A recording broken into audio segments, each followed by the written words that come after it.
Alright, I'm Sp0rus. This is my second time ever giving a talk at a conference, so I'm a little nervous right now.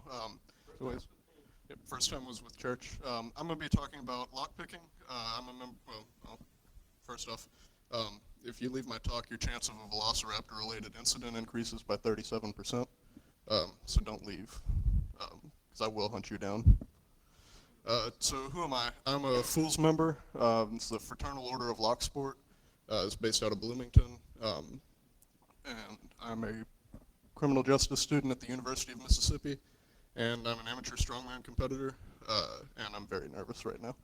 And I have no idea what's in my slides because my original slides had disappeared, don't know what happened, and I remade them very quickly this morning. So Fools, we're a lockpicking club. It's mostly in the Bloomington area. I'm, as I said, in Mississippi. We run villages at several different conferences. Our main village is at DerbyCon each year. So if anybody ever made it out to DerbyCon, you probably saw us there. We run several competitions at the villages. We do a lot of research into high security locks and new techniques, and we pretty much just have a lot of fun, and that's it. So Locksport. Wikipedia has a pretty good page on Locksport. It's a little out of date. According to them, locksport refers to the sport or recreation of studying and learning to defeat locking systems. Essentially, it's a term that was created so that we could differentiate what we do from locksmiths, because we're not doing this for profit. We're not doing this, to get you into your house when you got locked out. We're doing this because a lock's like a puzzle. We want to learn how to open it. We want to learn how to defeat, what wasn't supposed to be defeated. In the picture there, it's the Rumble Challenge from when we did it at the Level 1 hackerspace in Louisville during DerbyCon. It's one of our main competitions we do. There's 6 stations, and each one has a common deadbolt lock on it. And as you're going, there's a motor on the back that'll randomly cause everything to rumble, and when people start getting drunk towards the end of the competition, it starts to freak them out and messes you up. But every time somebody picks a lock, a shot's dispensed, and so, depending on how you look at it, by the end of the game, either everybody won or everybody lost. So, legal issues with lockpicking. First off, I'm not a lawyer. I'm not going to pretend to be, and I don't play one on TV. In most states, lockpicking is perfectly legal. You can see that by the green states on the map. I got this map from Tool US's website. They had some lawyers look into each state and determine how things were. So the green states, it's perfectly legal. There's statutes saying that you're allowed to possess lockpick equipment without any problem. The bluish-green colored states, in those, it's legal because they didn't say anything about it being illegal. And then you get the yellow states where if you possess lockpicks, possession is actually evidence that you have intent to commit a crime. So as you can see, the state I'm from, Mississippi, by possessing lockpicks, they can say that I have intent to commit crimes. You can get around that in most of the states by being a locksmith or showing that your job requires you to use the tools in some way.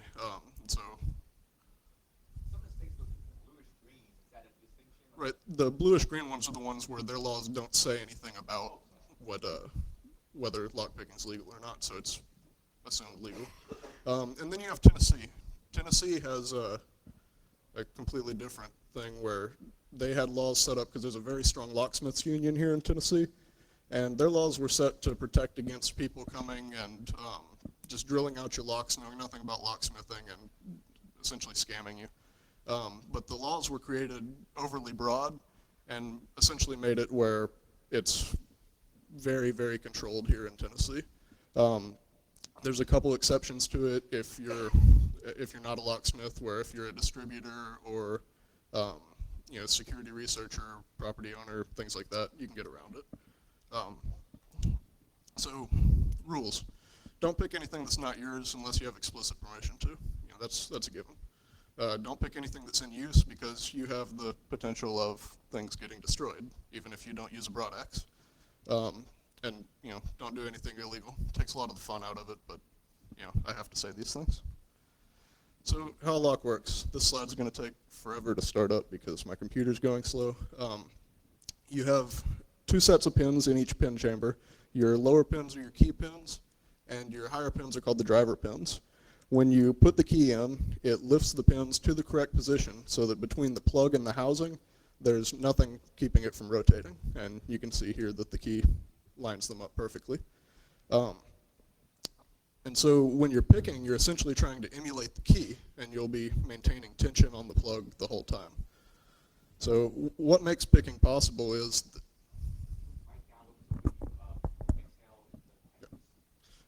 so what makes picking possible? When they manufacture the locks, when you manufacture anything, you have tolerances, and most of the manufacturers have very loose tolerances.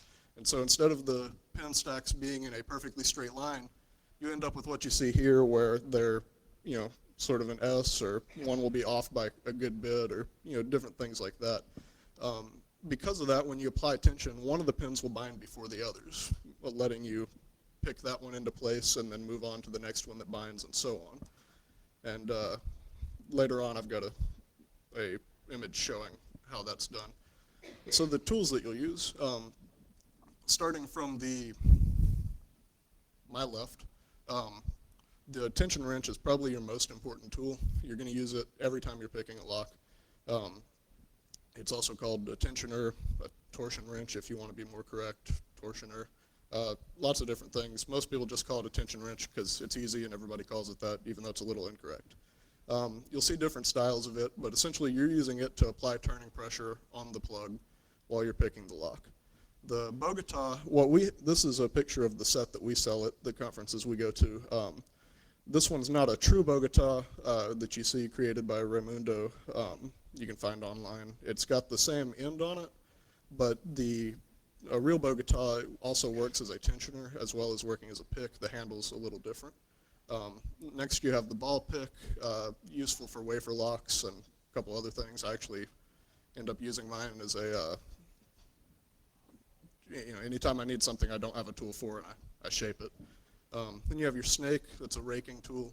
Half diamond, another raking tool, probably one of the most versatile tools. And then your short hook that you'll use for single pin picking.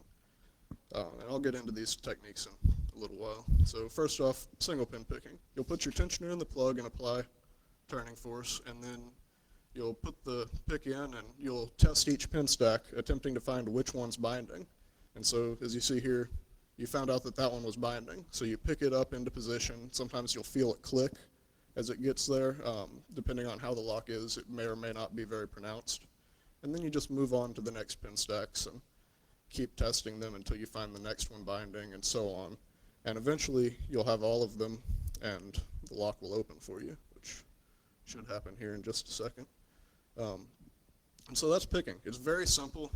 It's something after you've done it once, you get a feel for it, and it gets a lot easier. Your first couple times are, you're clumsy. Everybody's overly forceful with it. Most people try and use a lot more turning pressure than is necessary. You really want a light touch because then you'll be able to feel what's actually going on inside the lock. Raking. Apparently I didn't put a picture in for this one. So we'll go back to the last one. So raking is a technique that it will allow you to open the lock very quickly. You'll end up trying to set multiple pin stacks at once. You'll take a tool like the half diamond or the snake rake that I've already shown, or the Bogota, or many other tools, and it's also called scrubbing. You'll move it in and out of the lock very quickly, applying a gentle upward pressure with each insertion, trying to get all of the pins to rise up to the correct position and open the lock. You'll see people most of the time start with that when they're trying to open something very quickly, because it can be very, very effective. I've got several locks that I can open just by putting the pick in. And so there's a couple things lock manufacturers do to try and make things, I say more interesting, but to try and foil picking. The main way they do this is by putting in security pins. I've got 3 examples of security pins pictured here: a mushroom pin, a spool pin, and a serrated pin. Each of those pins, essentially what they do is they cause what you see in the second picture here, where when you rise it up a little too far, it'll end up setting to where you feel you set the pin to the correct position, but you've actually caused a false set. And getting past that, there's some techniques. A lot of times when you're raking, you'll end up just blowing right past them without noticing it. Single pin picking, you'll have to let off on your tension, keep pushing forward until you set the pin one more time. Other things you'll see that I, again, don't have pictures for, difficult keyways. If you look at the front of any of your locks, you'll see that there's different designs for what can fit into the lock. They can make those in a way that is very hard to put any tools to the correct key in and makes it pick. Other things you'll see are an angled pin stack, where when you put the key in, instead of the pins being straight up to the top, they get pushed over to the side, which makes it, again, harder to pick because you don't have that just straight upward motion that you can do. And then there's also things that can be done with adding multiple things that need to be picked, whereas Medico is probably a prime example of that. In addition to lifting the pins into the correct position, you also have to turn them to the right position, and that sets a sidebar that will allow you to open the lock. And you also run into different kinds of locks. You have disc detainers, wafer locks, all sorts of different things, and they all have to be picked a little differently. And it's really interesting when you start looking into the different ways that manufacturers try and make it more difficult. But your most common that you'll run into are security pins. You'll even see them in cheap Chinese knockoffs and you know, some of your master locks, things like that. Sometimes they make it very difficult, other times they don't. The best way that they can make the lock harder to pick is to have tighter tolerances. Other techniques for lock bypass, there's bumping. Who here is familiar with bumping? Pretty good group of you. So bumping, what you'll do is you'll cut a key to the lowest pin position. If you look at your keys and from the diagrams earlier where we showed what was going on in the lock, you notice that there's different heights that each cut's set to. There's a set height that all the manufacturers use so that everybody can copy a key and make things to code. When you make a bump key, you'll cut it to the lowest position, and sometimes you'll cut it just a little bit lower than that. And what you'll do is you'll put the key way into the lock, pull it out 1 pin stack's depth, and apply a little bit of pressure on it, and tap it with a bump hammer or a screwdriver or something like that.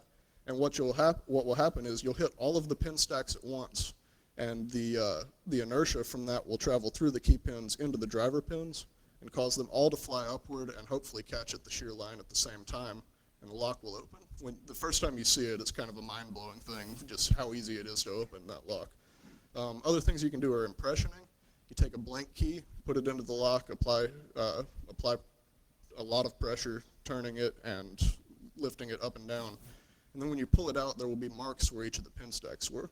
You'll file those down 1 depth, do it again, and keep doing it until you end up with a copy of the key. And I'm getting a text message. Put that on silent. And so that's a really effective way. There's competitions for that at several different conferences. You'll see people that can copy a key by impressioning it, filing it down in under 30 seconds, which is really impressive to see. Shimming's an attack that you'll see a lot of times on padlocks. It's very effective on the cheap master combination locks. You'll take a small piece of metal, insert it between the shackle and the body of the lock, and it'll make it so that there's nothing there keeping the lock closed. It'll pop right open. Works on handcuffs, padlocks, all sorts of different things like that. Then you also see key attacks. I saw one of these 2 weekends ago that really blew my mind. It was a lock from a manufacturer called Lips. They got bought out, and their manufacturing process was moved to another country. During that time, they had some problems where things were, their tolerances got messed up, things were made to incorrect sizings.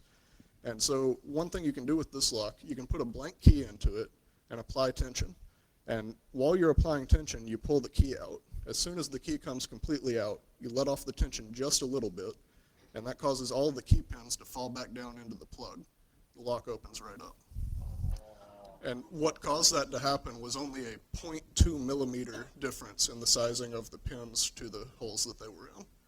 They remanufactured the pins to the 0.2 millimeters larger so that they actually fit into the holes, and that attack doesn't work anymore. And that's one that actually works a lot better on things that have tighter tolerances, because you won't end up with one pin stack binding way before all the others. There's different key attacks like that you can do. There's other bypass methods. American Lock had a bypass method for a while that's now been fixed, where you could put a tool in reaching back behind all of the pins and actually operate the cam at the back of the lock and just open it up, completely bypassing the pins. And that happens quite a bit as well. And when things like that happen, you can use a screwdriver. A lot of the wafer locks that you run into in desk drawers, there's a wafer in the very back of it that's a retainer. If you push that one up out of place, the entire thing pops out, and then you can use a screwdriver, turn it, open it up. A lot of different fun techniques you can use for all sorts of different kinds of locks. Somewhere you can get more information. Our website, bloomingtonfools.org, we don't really have much up there. It's mostly just where we announce when we do meetings. A lot of the images that I got from this were from Deviant Ollam. He's one of the leaders of Tool US, and there's a link to his website. It's a real nice thing that he does, putting all his stuff online, makes it easier for all of us to give presentations like this. Lockpicking101.com is probably one of the biggest lockpicking forums on the internet. All sorts of information there. For higher security stuff, you have to be there for a while, establish yourself, and get permission to view those topics. But for all your basic needs, it's a great resource. And then Tool US's website, where I got the information about the laws and the MIT Guide to Lockpicking, which came out in 1991, and it's still relevant today, which is kind of a testament to how lock technology really hasn't changed much. One picture that I meant to include and forgot about was a picture of the lockpicks that were used in the Watergate scandal when they broke into the hotel room. Those lockpicks look exactly like the set that I showed you earlier that we saw at conferences. The locks just really haven't changed much since the pin tumbler lock was invented in the early 1900s. So, let's see. I've gone way ahead of time. But any questions, Bob? Why don't they fix locks? So why don't they fix locks? You probably mean like tolerances, things like that. Right, So, or just a different mechanism than right. coupler. Well, you see different mechanisms a lot. They're increasingly common. The thing is that they're really cheap to make, and you really don't see picking used by criminals. It's very, very rare when it happens. It's not cost effective for them to move to something else.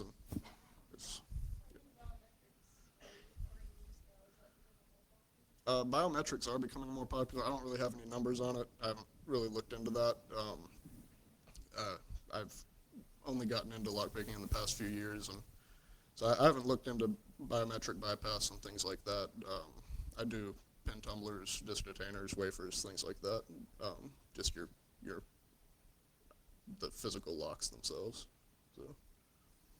I was just going to say, there's no sense in, for your home house, spending $500 on a lock when you have a big bay window in the back. Right. That's the other thing. A criminal's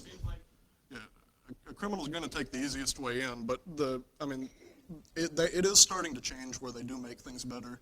They're improving things. The lock industry for the past pretty much forever has always relied on security through obscurity, and that's part of what LockSport is attempting to do, is to fix that and show what's going on here and how they can fix it. That's what happened with bump keys. Locksmiths had known about bump keys forever, and it was only within the past 15, 20 years or so that the general public found out about it. Around 2005, there were a bunch of headlines about it, making it sound like it was this brand new attack.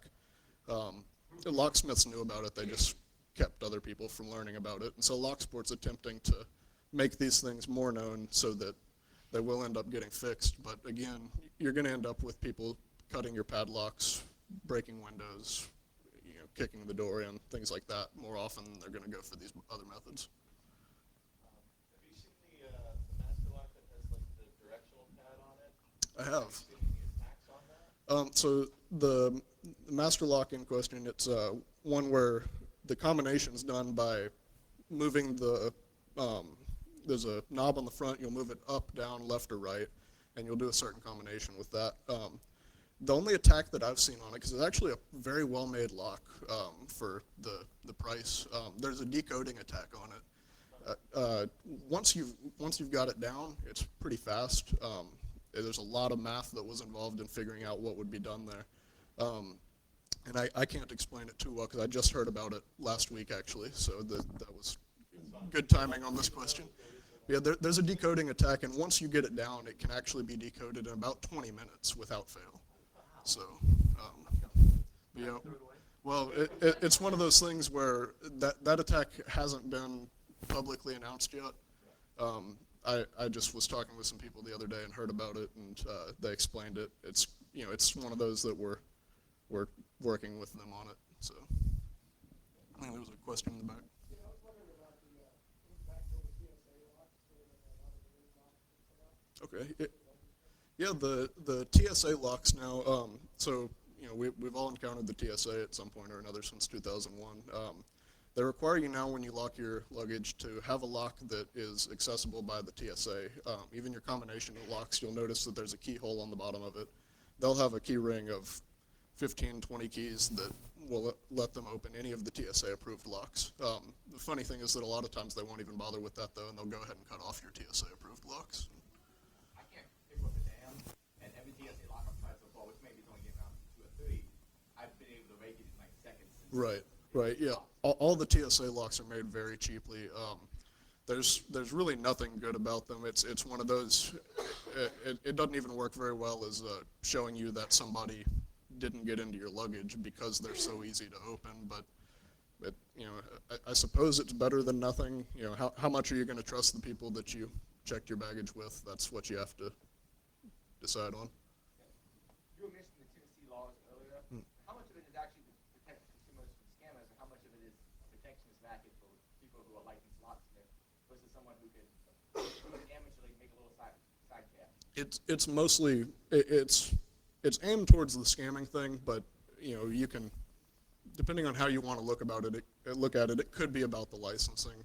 Other states don't require the licensing that Tennessee does.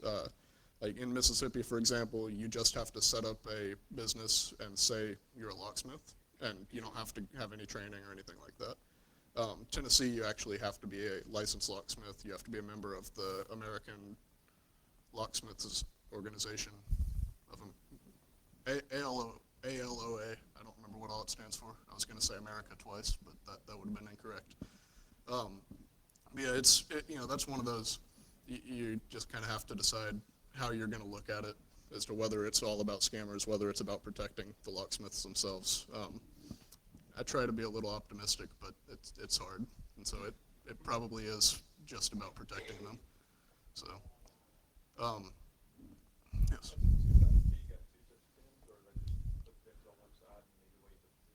So a two-sided key, you're probably thinking of like for a car, an automobile. Most of the time, that's actually not a pin tumbler lock. That's a wafer lock. It operates on the same principles, but instead of having the pins, you'll have oblong wafers in there that have to be put into the correct position. And if you notice, the sides are the same most of the time, so it doesn't matter how you put it in. And all you're doing is lifting wafers on either side of the lock into position. Most of the time with automobiles nowadays, you'll either have a transponder that makes it so that you can't open it unless the key has the transponder, or they'll have sidebars and other things that make it a little bit more complex to open, but you'll find basic wafer locks that are still double-sided that can easily be raked open with a ball pick or something like that. So, it depends on your tool. Some tools like a ball pick are real good for raking both sides. Other tools, if you're using like a half diamond, you'll have to rake one side and then rake the other. It really just varies with your tools. The most important tools you're going to get are tensioners. Like if you look at my set that I don't have down here with me right now, I have just the basic tools that were shown there, and then I have about 30 more tensioners. Because you'll find as you get into it more that having a tensioner that fits that lock perfectly makes things a lot more easy than having more diamonds, more hooks, things like that. And especially with those double-sided locks, they make tensioners that will be out of the way so that you can rake both sides very easily.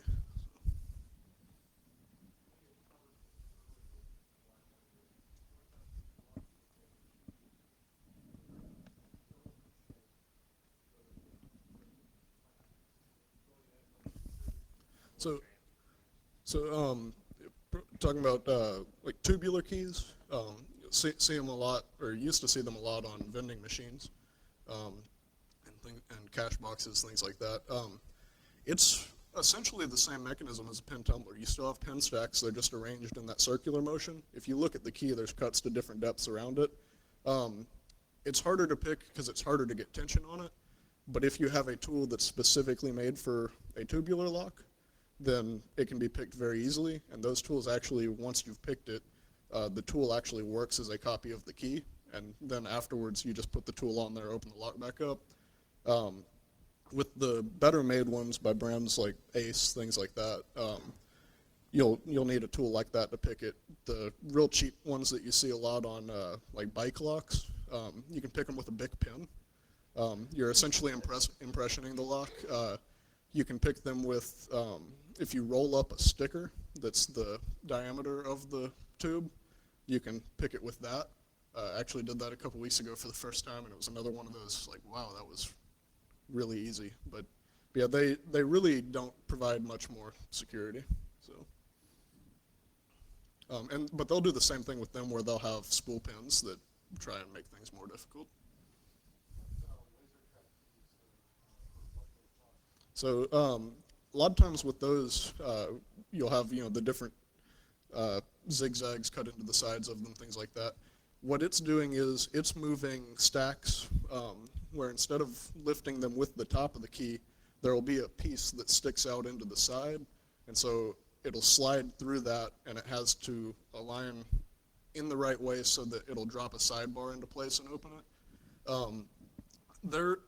Most of them are pickable, but it's one of those where you have to have spent some time with it. There's some specialized tools made for them, but they do greatly increase security because most of the time they're also very tight tolerances on them.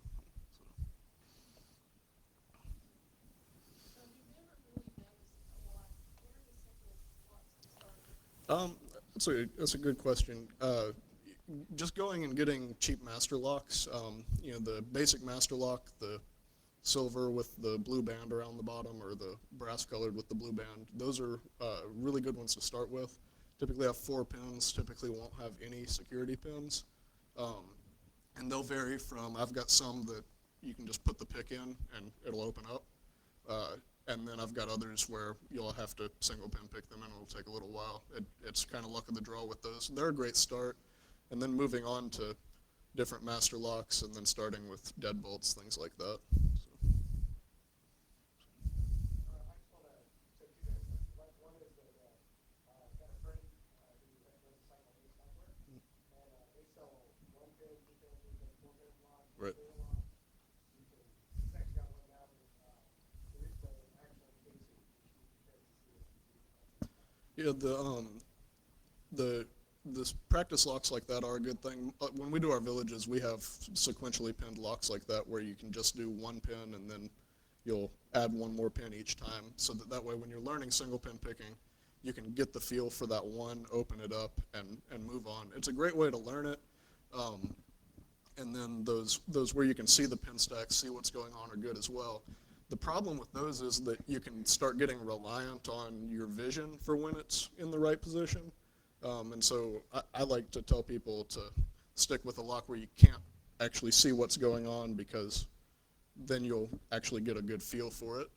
And it's a little different when you start getting into high security things like medicos and stuff like that, because when you start having multiple things that you have to do before it's picked open, it's good to have that visual aid to start with so you fully understand what's going on.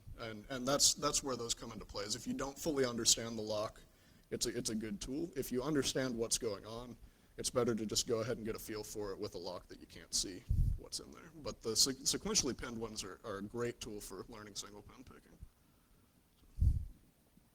So, any other questions or anything? Comments? what is your goal for how many seconds it takes you to unbox it? I don't have any set goals like that. A lot of times, I tried timing myself on some locks, and there really just didn't seem to be any point for it. For me, the goal is just getting it, especially when I get to higher security locks. It's one of those, especially if I don't know what's going on in it, can I figure out what's going on? Or can I learn a lock so that I can open it a little bit quicker the next time, but I don't ever set any set goals like that.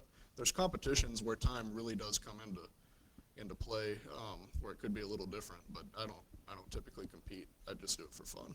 So What do you mean by high security lock? things like the Medico, where you have to turn the pins at the same time as lifting them, and then you get into disc detainers, where you have to actually, instead of lifting pins, you turn discs to certain angles so that a sidebar can drop in and allow it to spin, and things like that. So.